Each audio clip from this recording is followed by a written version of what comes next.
Hello guys, and welcome back to my channel.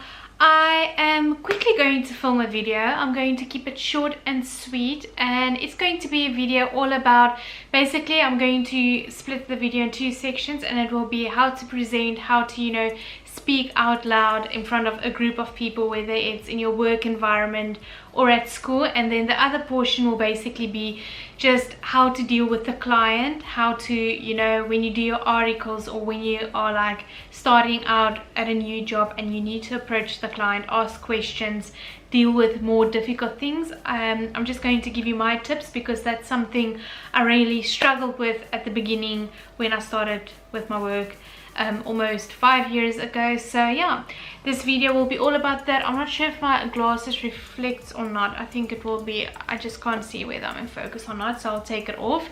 But yes, if you haven't yet subscribed to my channel, this is a series that I'm doing on my YouTube channel, just on all my experience and just all my knowledge, and basically just like life experience on like studying chartered accountancy, what I did, techniques, study techniques, how to deal with pressure, like a video like this, I'm just like trying to share my knowledge and experience as much as I can. And this is the third video. The next one will be on, and I'm trying to make that one more creative, on how I deal with stress. And I feel these topics are very common, so I hope you enjoyed this one. I'm going to keep it short and sweet, split it into those two categories, and then that will be that. So I hope you enjoy. Okay, so the first part is basically presenting in front of a group of people. The key factors are basically the same that I always try to do, but the main thing that I always try to do when I speak out loud about a topic or about something is I really try to make it my own. I try to first of all understand the thing I am talking about. So for example, I'm going to use a practical example, actually something that I did last year.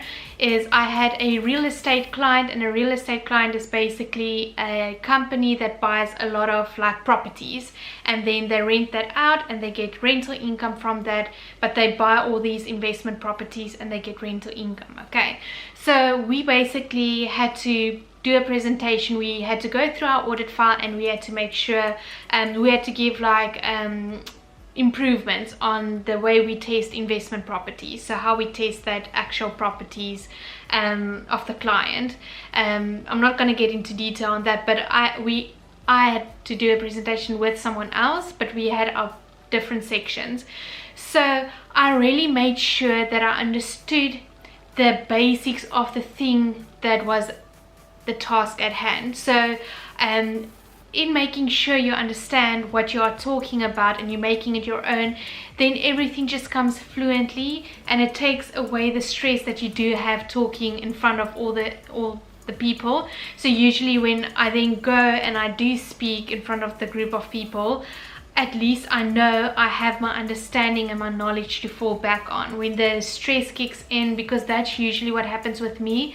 Is when I do present in front of a group of people, I start stress, I start getting this just deep feeling in my chest, and I just literally freak out. But if you then understand the topic you are talking about, whether it's about cats, whether it's about a tax topic, whether it's about an audit topic, whether literally about anything, economics, if you understand your topic, you did your research, you put in the effort to understand it and make it your own, then you would just feel more at ease when you do your presentation. So that is the main thing I do, is I make sure I understand my work, and that just gives me the confidence and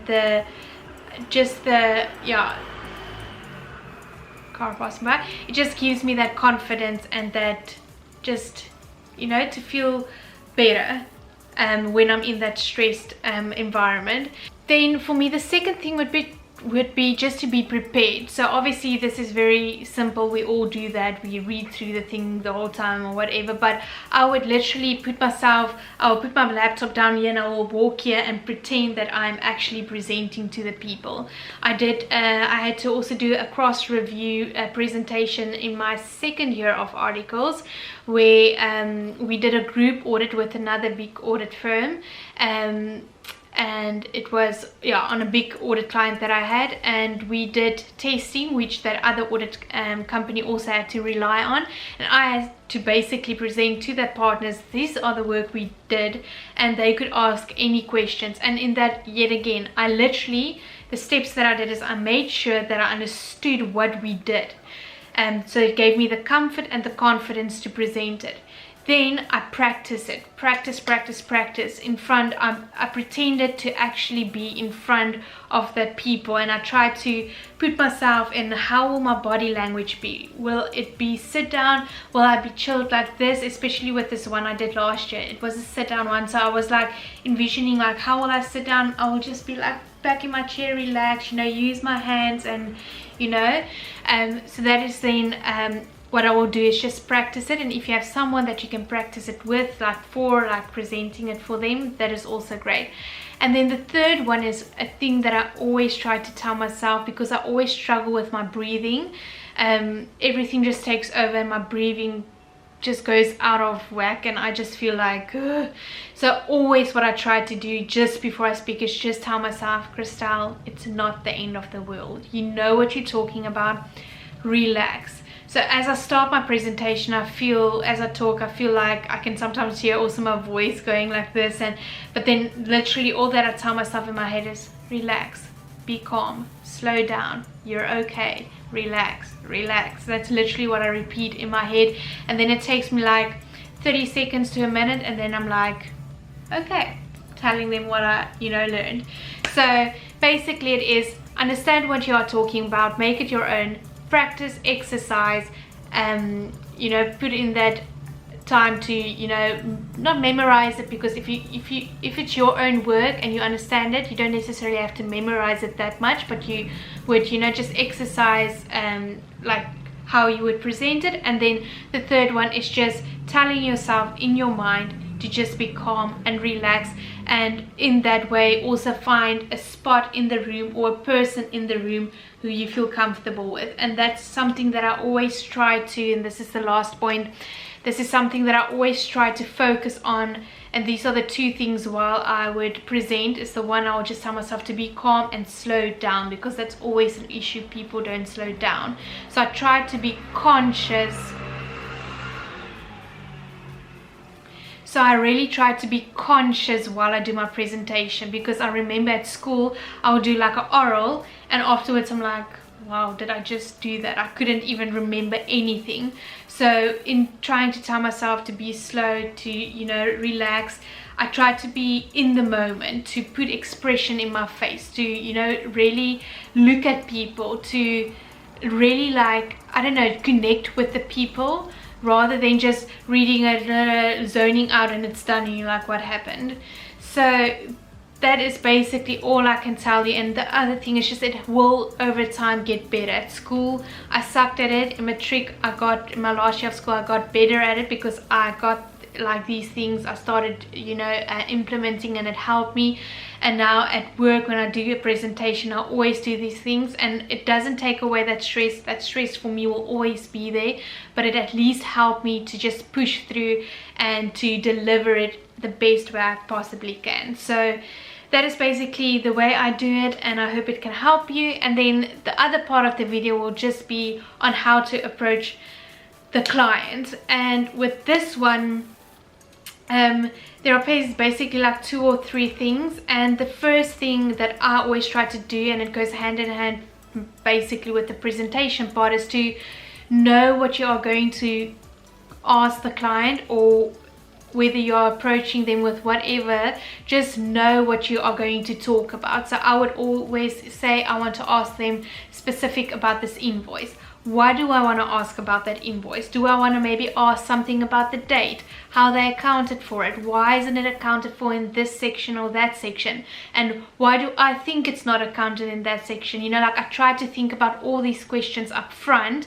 And it's quick, it's just like, okay, I want to go to him or her for this, the reason is because I couldn't see this or this and this, I did look in that and that, can you help me? Because then you're just more informative, and you started doing work by yourself before just going to the client. Because what ends up sometimes happening is you have something, you go to the client and they're like, this and this, and then you realize, oh, I could have done it by myself because I've got the general ledger, I've got this, so I could have just checked it myself. And then also you don't want to sit, it's always for me the most awkward feeling, but I mean, it still happens with me, is when you go to the client and then you start asking your question, and throughout your question you're like, shit, I don't even understand what I'm asking. And there's still situations that I'm like, wait, let me come back. There was literally a situation like this last week. It was on a new topic. I've never touched on an industry and an account that I haven't tested in that manner before. And when I was speaking to the client, I was like, okay, I would need to quickly look into it and I'll come back to you if I still don't understand. So that happens sometimes, but just try to prepare and try to at least understand the topic, and then when you go to the client, it's just more efficient. You can maybe add value and be like, oh, but you are saying this, but I saw that, and that is that, you know. So that's the first thing. And then the second one is basically just on directly, how do you approach the person. So first of all, I like in my head try to summarize the person. Is it a person that likes to be directly to the point, straight away, you know, tell them what you need, what's going on?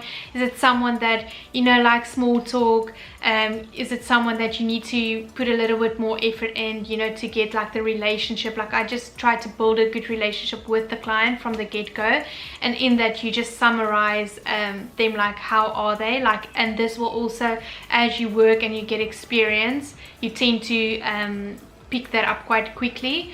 So like in South Africa, most of the people like the small talk. They like to, you know, talk about just a lot of things before you get to the point. Where you're in the Netherlands, they're more, you know, tend to be like, get to the point and ask me what you want.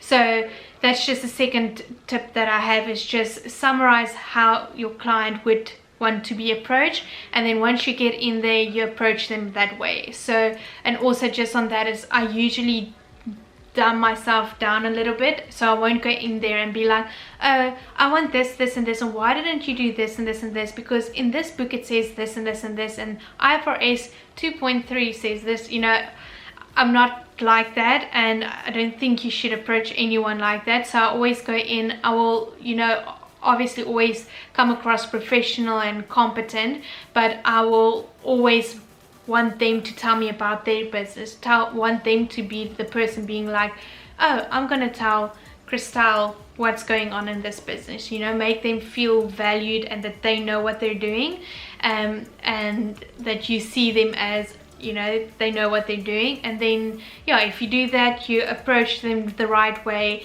you know what you're talking about, you prepared your questions, then, I mean, you should get what you want, and it should be easy when communicating with your client. And specifically with articles, this was quite effort that I had to put in with my clients. I had my same clients for 3 years. So my first year, like, you deal with the client, but you don't have that relationship. Some of them you do, but most of them it's just quick in and out. When you're second and third year, you really, you know, start to get to know them. You know, they have kids, they go to this school, you just start talking about and get to know them quite well.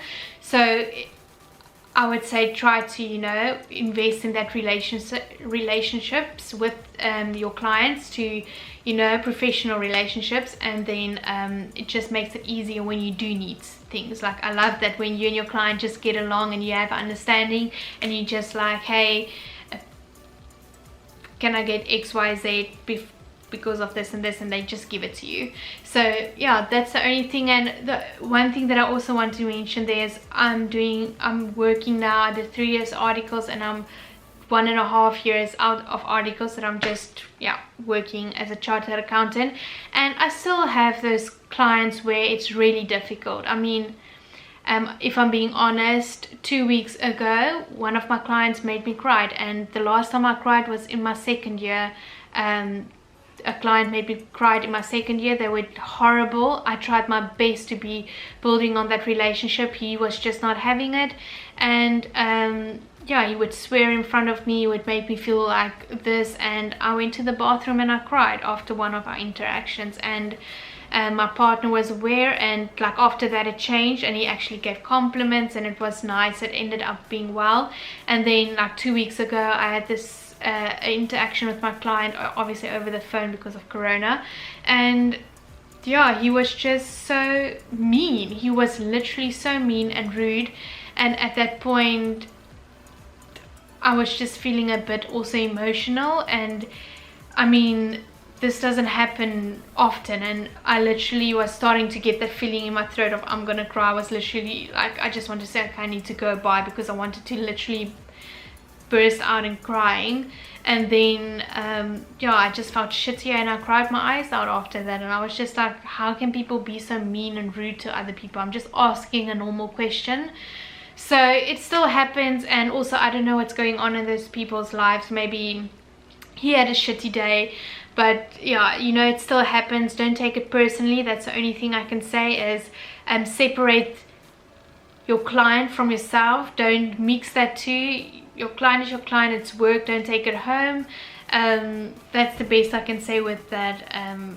You have to do that, otherwise you would take, especially like if you're a person like me that's very like soft, and you know, like I'm very emotional and I feel feelings very deep and hard. So if people are mean and rude, I tend to cry very easily.